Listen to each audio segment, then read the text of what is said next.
Good morning. We hope you are keeping well. Should we be wearing masks? Many of those issues, we're going to deal with it shortly. Coming up in the show, as ever, you, the listener, are at the heart of it and helping drive the agenda. We want to hear from parents and teachers about the new marking system for the Leaving Cert. Teachers might be asked to mark pupils out of 1,000 in each subject. Also, rents. They're recording their biggest monthly drop in 11 years as supply surges. What's your experience? Text or WhatsApp on any of the matters that matter to you. 083 3333 975. Or you can call Laura on 051 846 123. And Ryanair has said they're going to restore 40% of its scheduled flights in July. As you heard on the news, passengers will be required to wear face masks and pass temperature checks. You have to be below 38 degrees to pass that temperature test. And they're not going to take out any of the seats. Would you be happy with that? We're going to deal first with the matter of masks. So we want to talk about where we get masks, how do we get them, and how much do they cost. So we're going to talk first to Baveen McGrath. Good morning, Baveen. And I think we also have Jack on the line. Is Jack there? Hi, Damien. How are you? Good morning, Jack. Thank you very much for joining us. Baveen's on the other line. We'll get her in a second. NEFIT is the organisation, Jack, as we know, the committee that deals with the public health requirements. They're meeting today to discuss whether or not now is the right time for us to wear masks and facial coverings. They'll become, I suppose, more prevalent, particularly those using airports. You are marketing manager at the Waterford firm Azuri. Jack Malloy, thank you so much for joining us. You've pivoted your, I suppose, systems to manufacture masks. Tell me a little bit about what you've had to do or what you've done first. Well, it's been a crazy few weeks to say the least. So yeah, pivoted in every sense of the word. Initially, we, like every business, had to make the very hard decision to send everybody home, to close down. And then after some development and work in the background, we developed a mask that we wanted to offer a free charge to healthcare workers. So the first 2 weeks of production were really about getting as much of those out as possible. And then through that period, we saw that there was a demand from the public and from industry for what we were producing, which was a reusable barrier mask. So we've shifted in every sense of the word. We've shifted in terms of our supply, our production. And we were gone from a company that has previously been producing, jerseys and shorts from our factory here in Waterford to now making reusable barrier masks. So the situation is very fluid. It's been changing daily, weekly, and the demand has been overwhelming. And we've just really been trying to keep up and roll with punches, So we've been extremely busy. So give us an example, Jack. How many masks are you producing on a weekly or a daily basis? A weekly basis, we're making in excess of 20,000 masks. 20,000 masks? Yeah. And was there a cost associated with changing your business model in terms of even just the systems that you operate within the factory? Because obviously you're going from making jerseys and all sorts of material like that to masks. Was there a cost associated with that? Well, definitely. So, from where we get our raw materials, obviously there's a large strain now in terms of supply. Actually getting things into the country is taking longer. There's increased costs there as well. We've also had to deal with different suppliers around Waterford who are helping us cut the masks and who are helping us develop new ways of cut the elastics, all little things like that that we can do on our own plant. So we've really, the suppliers we would have dealt with previously and our own working methods and our machinery that we have here has all had to be upgraded so that we can make these masks first of all safely and whilst using social distancing. And then efficiently and fast. So there's been extra cost there. And have you been able to put a figure on that cost, Jack? Not overall now that I can. Okay.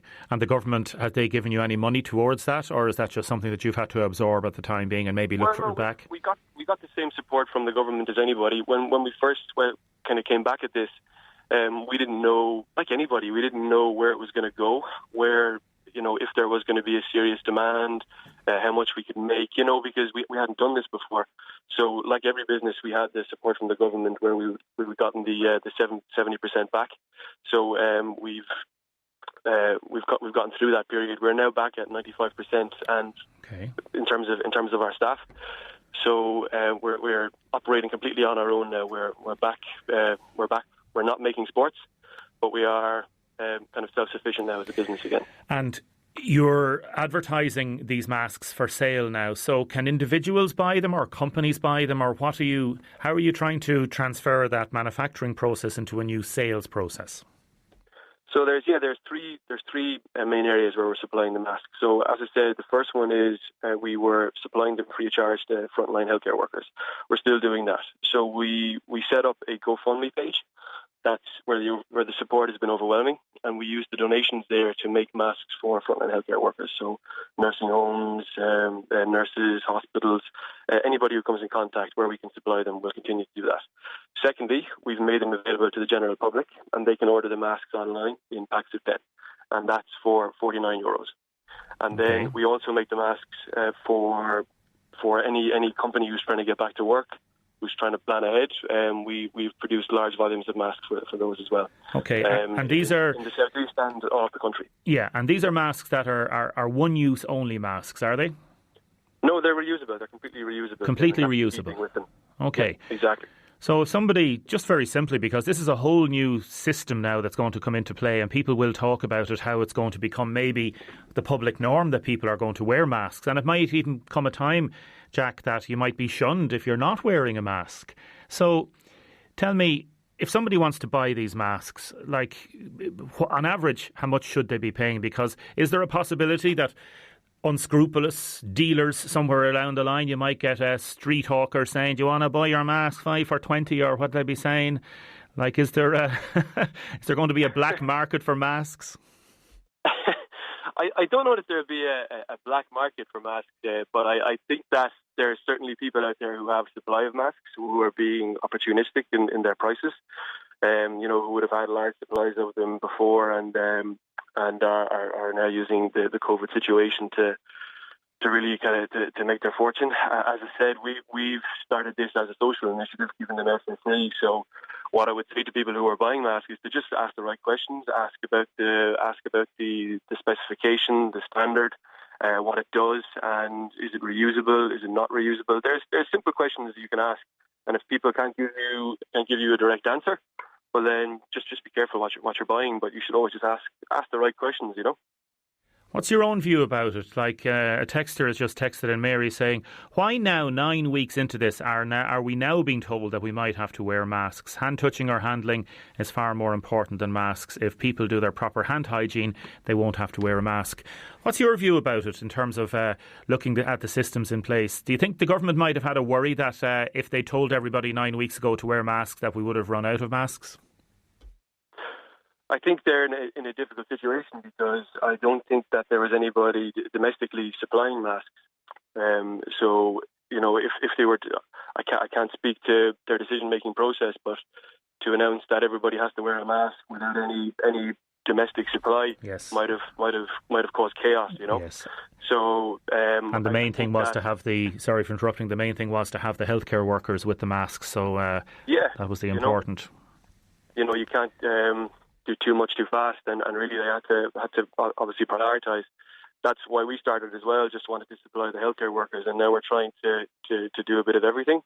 So the average person touches their face a couple of thousand times a day. So obviously hand sanitisation is very important, but a mask does help there too. So it's really just about having that extra layer of protection and peace of mind as well.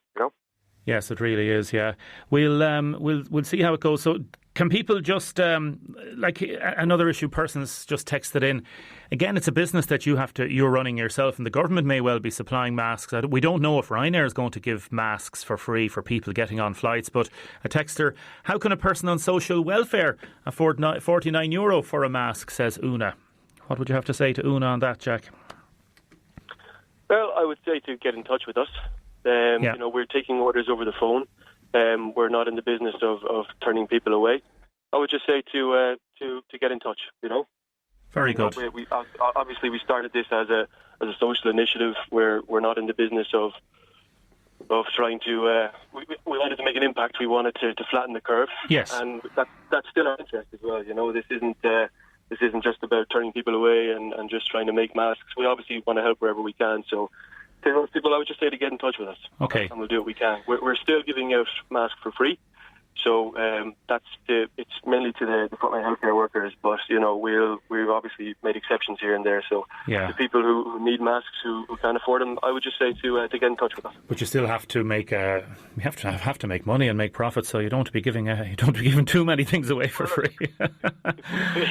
Yeah. I know. Yeah. Listen, Jack, you're so good for joining us. I think we've got Baveen on the line. Jack, I'll let you go, and thank you very much for joining us this morning. Okay.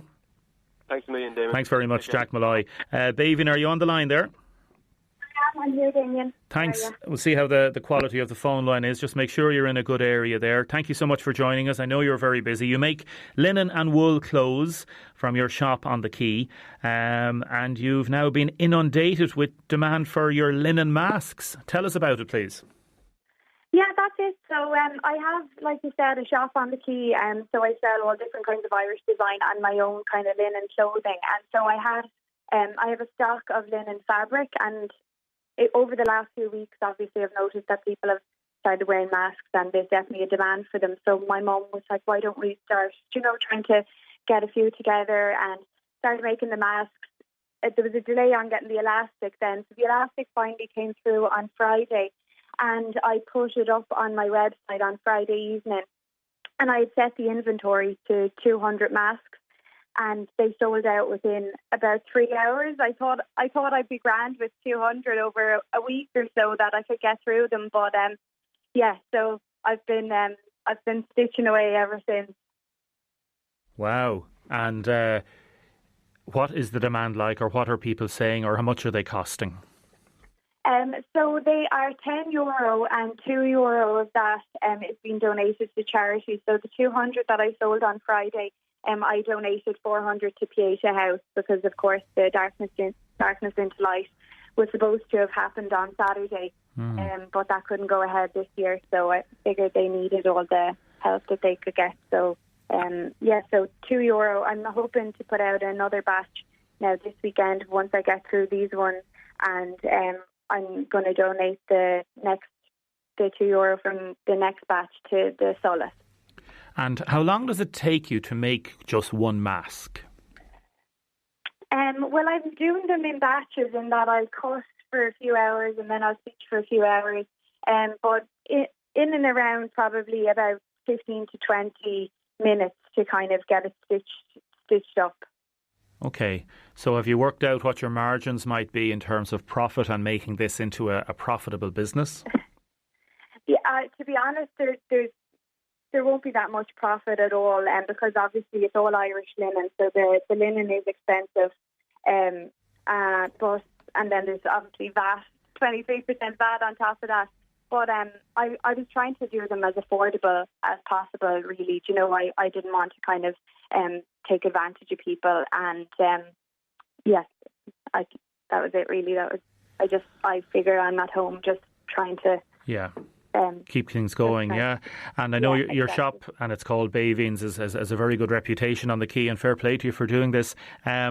In terms of linen and in terms of the material, because people talk about, for example, Professor Luke O'Neill's texter says droplets can be spread from people talking. That's why masks sometimes don't help. They have to be properly put on and washed properly. Like, linen is one of those historical materials that lasts very well if it's looked after well. So the care and attention for these masks, these are obviously reusable masks, yes? Yeah, they are, of course. So like you said, like, linen is really the perfect fabric for these kind of at-home masks. The like DIY masks. Obviously, they're not like PPE, but they're kind of, in terms of fabrics to be used to make these, linen would be really the best, because it's antimicrobial and it's really breathable as well and durable. So, they can be washed up to about 60 degrees. So you're supposed to wash them really after every time you've used them. And I've made them in that there's 2 layers of linen, so the each side is a different colour, so that you know kind of what side you've had out towards the kind of the public and what side you've had against your face, so that if you do take it off during the day, that you know that you're putting the kind of your side kind of towards your face, if that makes sense. Yes. So you're not getting confused. Yeah, no, it does. That's a very good point, yeah.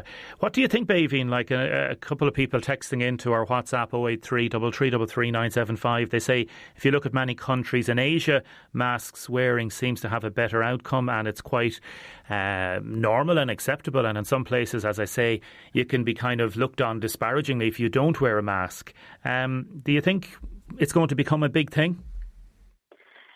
Yeah, like my mum definitely thinks that you know, everyone is going to end up probably having to wear masks.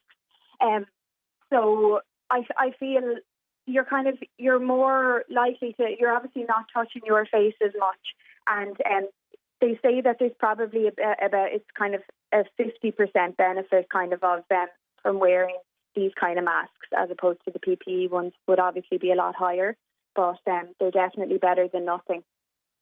Okay. Baveen, continued success and well done. Thanks very much, Damien.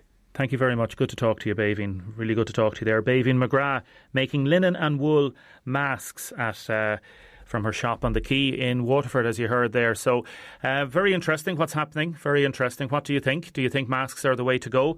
Shirley has texted us in to say, my husband bought the mask from Missouri. I have to say they're great quality, and after one use they can be washed. I've been wearing them for the past 6 weeks. Highly recommend it. Good morning. If you want to go on YouTube, you can make face masks from an old T-shirt and old socks. It's simple and it'll cost you €0, says Michael. I don't know. Would you wear an old sock on your face? Good morning. Listening to yesterday's texter about the church gate in Grange closed all year round from around 4 o'clock in summer and winter. No one is asking to open the church. Just take the lock off the gate and shut the gate after them. You don't have to climb the wall. Another texter saying, I've got these masks from Missouri. They are very comfortable and very easy to wear. Other people saying, regarding Ryanair, the issue some people are saying regarding Ryanair getting back too quickly is going back to the idea of companies. Greed is what this person is saying, that they should be doing a lot more before they reopen the airplanes and reopen the flights, and there should be social distancing. It's going to be very, very difficult to do that. Very, very difficult to do that. People texting in about insurance companies giving one-for-all vouchers instead of money refunds. Is this a right way to go? Is it a goodwill gesture? I don't know. We'll see if we can find out about that. Here is a lovely message. Good morning, Damien. I would be grateful if you could play and wish happy 106th birthday to our very special friend, Youghal resident Matthew Crowley from Ballyclamacy, who celebrates his birthday today, the 12th of May. He's a wonderful man, a true legend. He's former principal keeper of Minehead Lighthouse in Old Parish. That's from Pod, Josephine and family here at Minehead. Many thanks. 106 years of age, Matthew Crowley. Matthew, special happy birthday to you. Take care and mind yourself. Stay with us. We're going to be talking to Army wives next. Now, a number of people asking about the contacts for Azuri. The Azuri number you can get in the book. You can get them online as well. The phone number you can get no problem whatsoever. Just directory inquiries. If I get the number, I'll call it out in a minute. Will Baveen be taking orders for another masks or 200 masks, says this texter? I'm not sure yet. We will see. Now, in a minute, I'm going to be talking to Catherine Fitzgerald from Rise Park in Waterford, whose son Darrell is in the Lebanon. But first, Frances Ann Gallagher was listening to the programme all the way yesterday from Donegal. The government, the Department of the Defence, responded to a number of the issues that we raised yesterday. I'll give that statement a quick read in a minute. Frances is joining us now. Frances, you're annoyed. This is about our troops in the Lebanon. You're annoyed the government hasn't been able to make any public progress, apparently public process in the past 17 days. Is that it? Oh, it's ridiculous. I mean, the directive came in and it took them 17 days to respond. That should have been dealt with right there and then. They should have pounced on it the minute it came in. Why wait 17 days? Like, seriously, what is? It's just no respect I don't think anyway. There never has been any respect for them, but it's definitely now. It's shown they couldn't jump on this straight away. Every other country probably jumped on it straight away, but ours has to wait. And I know you've got the children there and you have to look after the children when your husband heads away. What about the government? If the government says, we're trying our best? That trying my best doesn't wash with me. Sorry. Their best, they should be trying their best. They should be going above and beyond. I mean, it's beyond a joke. It really is beyond a joke. They never have any respect as it is. There's too many incidents happening. Like, the last time it was mixed up with the flights, etc., coming home. Why is it that it's always... They're never a priority. That's the way I see it. They're never made a priority. It's, sure, they're out there, they're the grand kind of thing. That doesn't wash anymore. There's families waiting. That when we joined up, when I get married to my husband, I knew what we were getting involved with. That's part of their job. But it's the lack of information that's coming from them. That's all we want. We just want information. We know there's a pandemic going on. We know all that. It's the lack of information that's coming back to us. And if your husband, once he heads away, you don't know how long he's going to be away because of what's happened with this thing, like... That's the thing now. Like, are they going to go... Like, everybody knows the Defence Forces their pay is shocking, absolutely shocking. These fellas and ladies go overseas. This is how they make their money. We don't even know now if they're going to be going away for 4 months, if they're going to be going away for 6 months. We just don't know. We know that when they go that there's possibly no leave going to be granted. It's just the not known. It's all these wee niggly things that add up. It's just the not known. Basically, that is what it all boils down to. There's no correspondence coming. Frances Ann, thank you so much for listening to WLR in Donegal. I know, all the way up here in the sticks. What part of Donegal are you in? We're up in a wee town called Carrigart, which is outside about half an hour from Letterkenny. So lovely in the summer, but not so nice in the winter when it's raining. Well, listen, we're going to be talking to a few other wives of soldiers and partners. So, listen, take care and thanks so much for joining us. Listen, Damien, thank you very much for ringing, and it's good to see that there's somebody out there that's got our back and keeping it highlighted, because I think a lot of people have stayed quiet for too long, and it's about time that people spoke up for us. Yeah, well, that's what we're trying to do, and as I say, we're just doing our job, just like as many people. Listen, Frances Ann, God bless, take care. I appreciate it. Thanks very much. We're going to go now to Rice Park in Waterford City and talk to Catherine Fitzgerald. Catherine, Daryl, your son, he's over in the Lebanon, is he? He is. And he is at the moment, yes. How long is he there for? When did he go over? Daryl went in November, but took the first leave home in January, so he's back since the 22nd of January, I think. He's like all the other soldiers there, Catherine, isn't it, that he doesn't really know what the situation is at the minute? What's your... No, at the minute they're not telling him anything, really. Yeah. He should be home by now. I know a lot of them were due to come home yesterday and today and this week. Due to come to Tuesday the 12th. Do you miss him? We do, yeah, we do. I know it's a silly question, but I know you're used to the fact that he is a soldier and he'd be away in different things, but you'd still miss him an awful lot, wouldn't you? Oh, you would. Like, he's been kind of gone now over the 4 months now, without seeing him, so it is a long time. It's a long time, yeah. And then a lot of these soldiers, they have wives and children, or there can be women soldiers, they'll have husbands at home, and then the fact of the COVID and people not knowing, it's just very difficult, Catherine, is it? It is difficult, and must be more difficult for, as I said, the wives that are at home with children, especially now, being by themselves with the children. Yeah, of course. What should be done? Like if you were talking to your local TDs, to any of the local politicians, Catherine, or trying to talk to the minister, they should just try and make a decision on this. Give them a date anyway, so that they know where they are. Most of them just want a date. A date that they can say, this is the date that you're coming home, and you will be home that date. And they should be applauded for the work they're doing, shouldn't they? They should, yeah. They've done their tour now. Their 6 months is up, and I mean, other people are coming in and out of the country, so... Yeah. And... it's just not right, yeah. That they can come in, And then we don't know whether it's government or, we don't know. United Nations or whatever, yeah. Yeah. And if Darrell is listening to this now in the Lebanon, Oka, I know a lot of them are. Any little message for him? We talk most days anyhow, so he knows we're rooting for him and we want to get him home, which is the main thing, really. And where's home for Darrell, Catherine? We're Waterford City, Bryce Park. Very good. Lane. Yeah. Yeah, he is. They all want him home.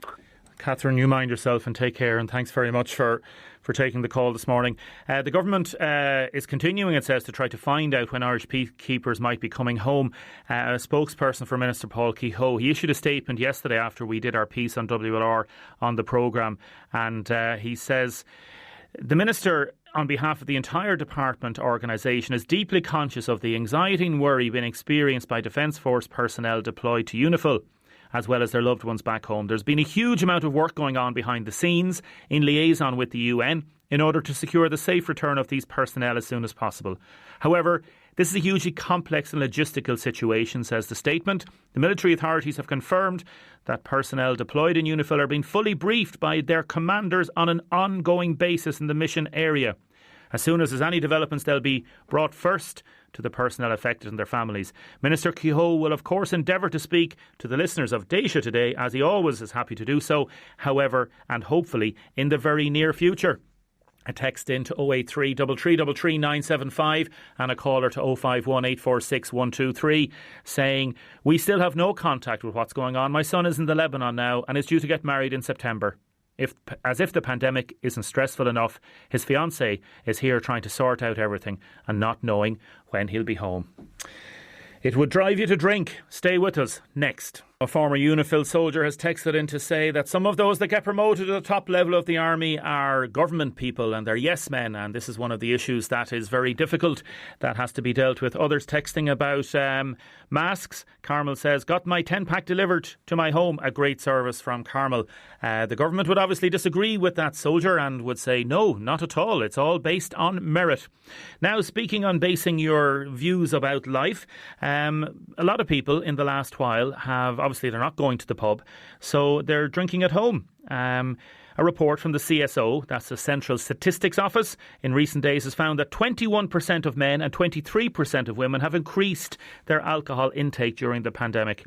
I went along to talk to Declan Brady of Worldwide Wines in Ardkeen, and with a social distance microphone, more than 2 metres, I spoke to him about the whole issue of off-licence sales, businesses, people drinking at home, and also, I suppose, sensible drinking. So, Declan Brady, you're putting up the sweets on the display? Yeah, just some of the little jobs you have to try and get sorted out. If you don't get it done the day before, you try and do it the next day, or it could be the next day.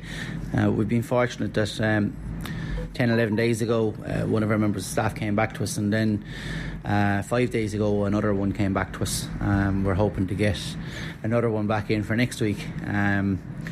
We gave them all the choice prior to what was going on, because we'd seen an awful lot of the frontline doctors. They were spooked. They'd said that they were as prepared as they could be in the hospital. They didn't know what was coming down the tracks, and to see the genuine fear in doctors who'd be at a very high level and part of the board of management, that really got to our staff. So before anything was even mentioned about COVID-19 payments, we had a meeting with the staff and we said, look, we totally understand if you don't want to come to work. Claire and I had taken the decision ourselves that we were backing off and we were going to close. We were only closed a couple of hours and the phone didn't stop ringing, and I put a messaging up through via social media like that you can contact me this way if there's anything you want. I'll help you out and I'll bring it to your door. Within, I suppose, a couple of hours we realised that was never going to work. It had to be go back in and do some sort of hours. So we decided it was going to be Tuesday to Saturday until around 4 o'clock. And from 4 o'clock on every day we would deliver within, say, a 15-kilometre radius of the shop. So basically Kilmeaden all the way over to Cheek Point and everywhere in between. Say see all the the stock here. I know you're doing a bit of work with the bottles and all that sort of thing. The place looks full. Like you have full supplies.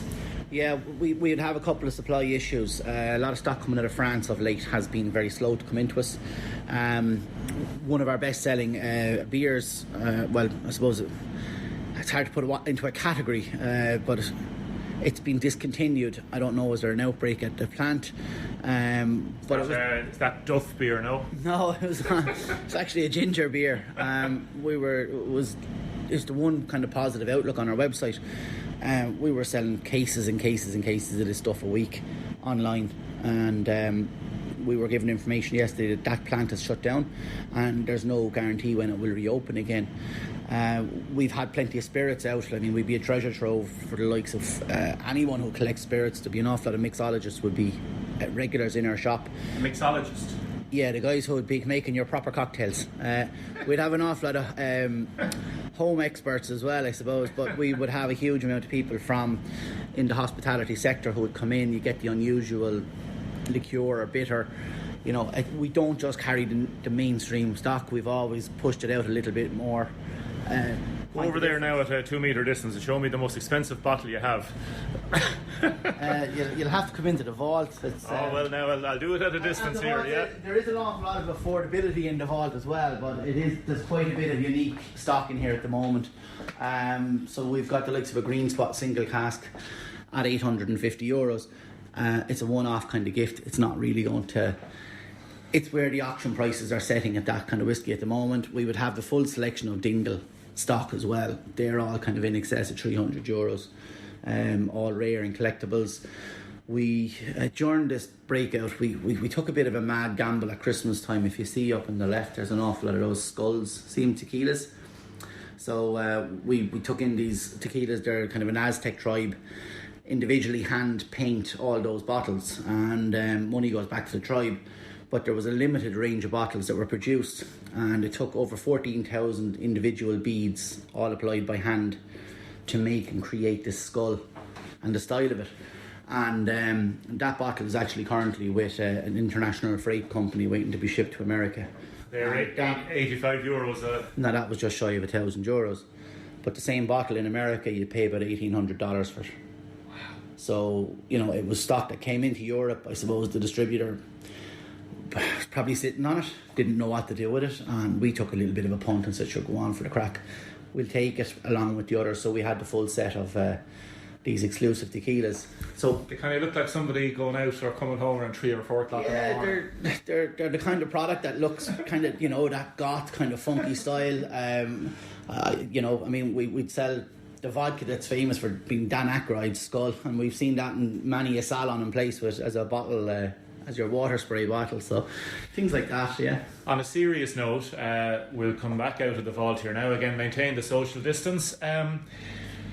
What about increase in people drinking? There's been an increase in people drinking. Initially it was a bit like, you know, we're all off, say, for a week or 2 weeks. We're going on our holidays and we're tucking into the pints at 8 o'clock in Dublin Airport in the morning, and it's holiday time.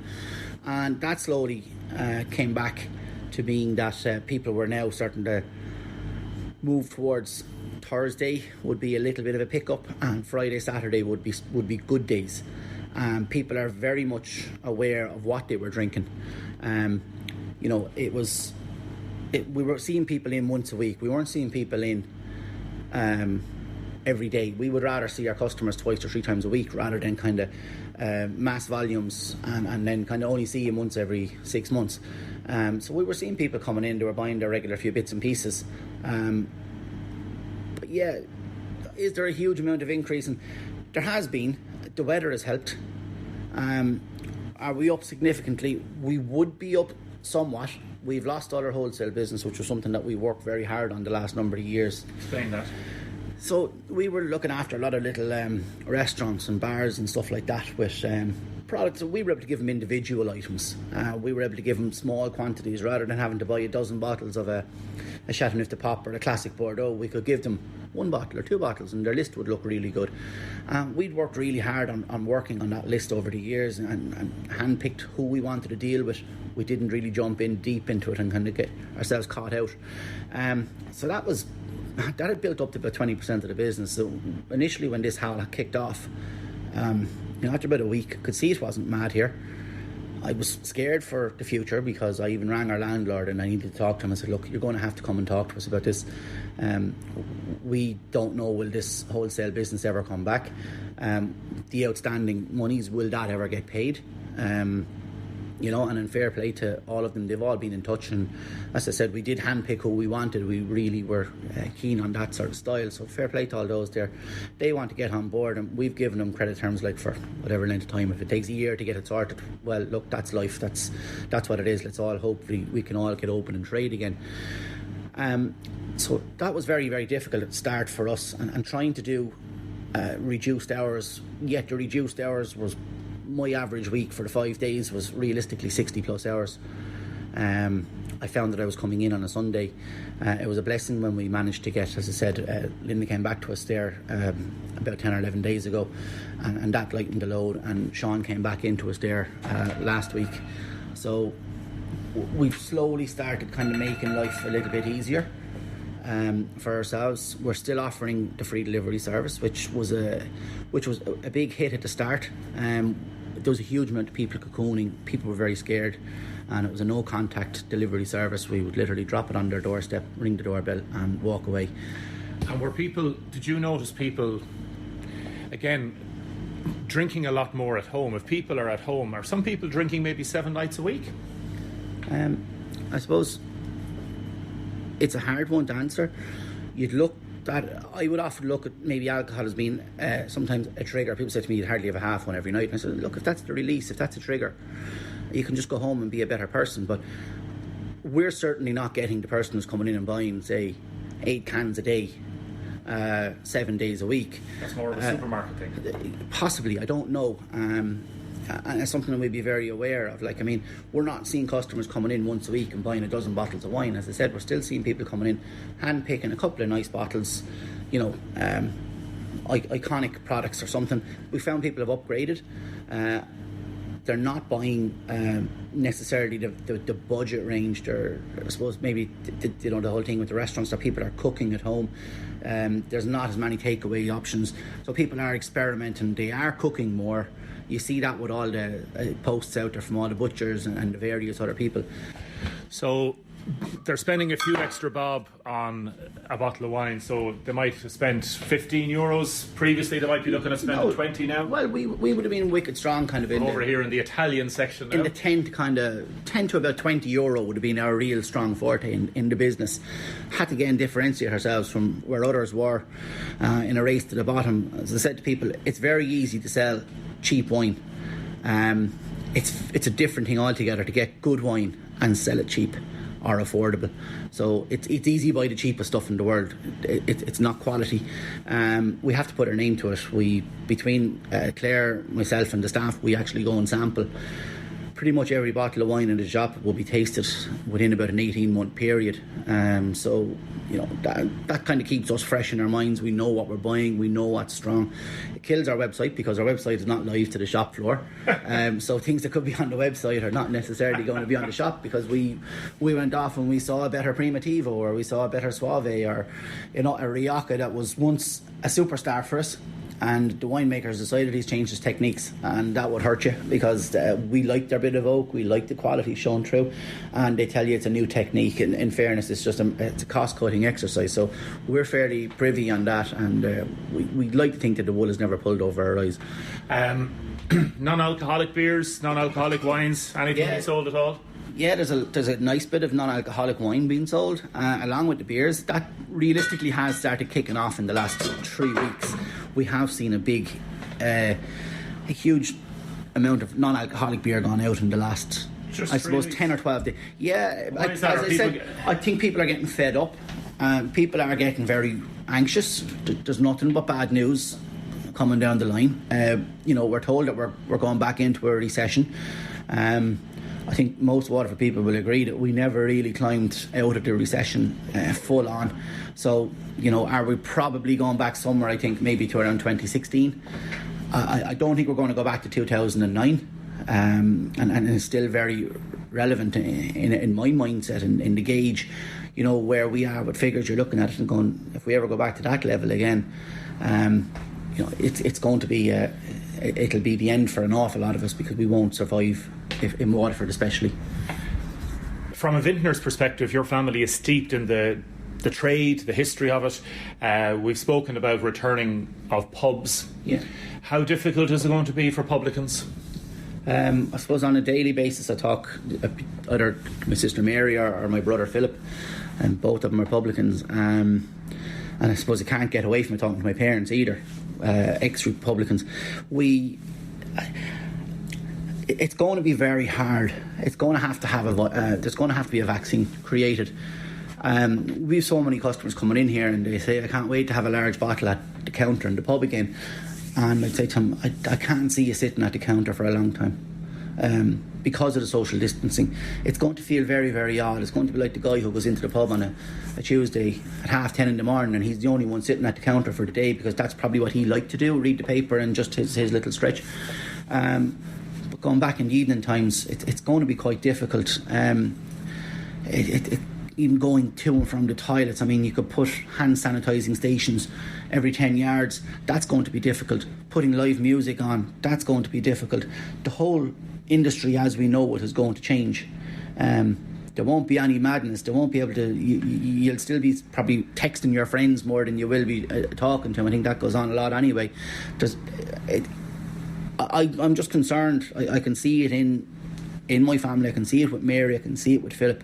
And I can see it with the other publicans in our area. They are concerned, and they're right to be concerned. And I hope that the government will give them some form of an assistance. They're no different to the restaurants that we deal with. A lot of them are trying to do takeaways. But takeaway is a big difference, that you're only able to serve so many people in the hour. Whereas when you have people sitting in and they're able to have a drink, and there's possibly a starter, there's possibly a dessert going on with it, there's an extra bit of footfall. It's an enjoyable night out. Your markup increases. Yeah, but they get an awful lot more enjoyment out of it. Their staff get more enjoyment out of it than literally putting something in a bag and handing it in a box and saying, there you go, thanks very much. There's separation. We've seen it in restaurants that they've started to put in barriers. I honestly can't see how that's going to work. We have a lot of restaurants in Waterford, especially up through the middle of the city, and I suppose we are a Viking city, so there wouldn't be an awful lot of huge width in the older buildings, and we have an awful lot of restaurants that are so narrow, maybe a 4 on one side and a 2 on the other side. How are they going to reopen? And that's a concern, and everybody wants us to all come out of this and hopefully we all survive, but I would be very concerned for while our industry is good at the moment, I am very concerned for the hospitality sector in a whole. We're all encouraging people to drink sensibly. To end the piece, give me 3 bottles you'd recommend now for the weekend coming. Red or white? Around, we'd say, the 15 to 20 euro mark. Just over a year ago, the critic for the Irish Times, John Wilson, rang me and he asked me, look, would you mind sending me up a bottle of wine, something that typifies your shop and everything that you do? So Claire and myself had a good look around, and there was one bottle stood out for us, so we sent it off as a sample to him, and 3 days later John rang me and he said, geez, Dec, where did you get that bottle of wine? So it actually made the national press. This was an article written by John Wilson for the best wines under €15 in Ireland. Where is it? So the wine is here. So it's from Jamilia. So if you were to imagine sort of Benidorm, Alicante as a triangle inland, that would be where you're talking about. This one is 100% Mourvedre. In Spanish term it would be Monasteral. So John actually created a very good article about how hit and miss it is to get off licences outside of Dublin. We were featured in it. A good friend of ours down in Cork as well, Bradley's, were also featured. And Michael actually chose another wine that we actually carry ourselves as well anyway, as so one of the 2 wines. What's that other one? So the other wine was actually Imuri, and it's a Negromaro from Puglia. So classic dish, classic wine. But I would prefer this wine from Puglia. This is a Primitivo that we have that's biodynamic. We try and sell a lot of biodynamic organic wines. They're better for you. Sulphite levels are an awful lot less in them. Basically, no hangover would be the phrase we'd have. But if you're suffering or you're going through any kind of treatments, biodynamic wines or natural wines would be the way to go all day long. So that's a Primitivo by Botter, and it is absolutely stunning. So they're two of the big stars in the shop at the moment that are kind of flying out for us. And I suppose I better just keep it simple, and we'll go with a really nice white wine. And over the last, I suppose, 14 years, the consistency from Kim Crawford, New Zealand Sauvignon Blanc. It typifies everything you want in a quality New Zealand Sauvignon Blanc, ticks every single box. It's been a winner for us for, as I said, we're 14 years dealing with this company, and I can't do any more than just say this is a sensational bottle of wine. So they'd be the ones that I kind You love your job. I love my job. I do. I love coming to work. It's when Claire and I built it, we left no stone unturned. We threw everything we had into it, even the design of it, the spend on it, literally was because we knew for the foreseeable future that our entire life was going to be evolved around here. Obviously, we had children and things move on, and at the moment Claire's not getting to come up here as much because the homeschooling thing, she hasn't suspended any of them yet. They're still in school, and we're trying to keep things going. No detention, no? No detention. So but yeah, like people are I suppose at the moment they're looking to have something a little bit different, and we're very fortunate that we're in that position. As I said, whether it's wines, beers, spirits, we have the facility to offer a draft beer service as well in the shop, and that's getting people who would always say I'd never have a drink at home, and they're having a drink. You know, you'll see them on a Friday or a Saturday and they'll pick up their 2 litres of beer, and we'll see them again the following Friday or Saturday, and it's nice to see them if that's what helps them get through this what's going on in the world at the moment. Well, we're delighted we can offer that service. Declan, thank you very much. Thanks, Damien. Declan Brady there from Worldwide Wines. As we say, drink sensibly. It's a major issue for many people, so drink sensibly.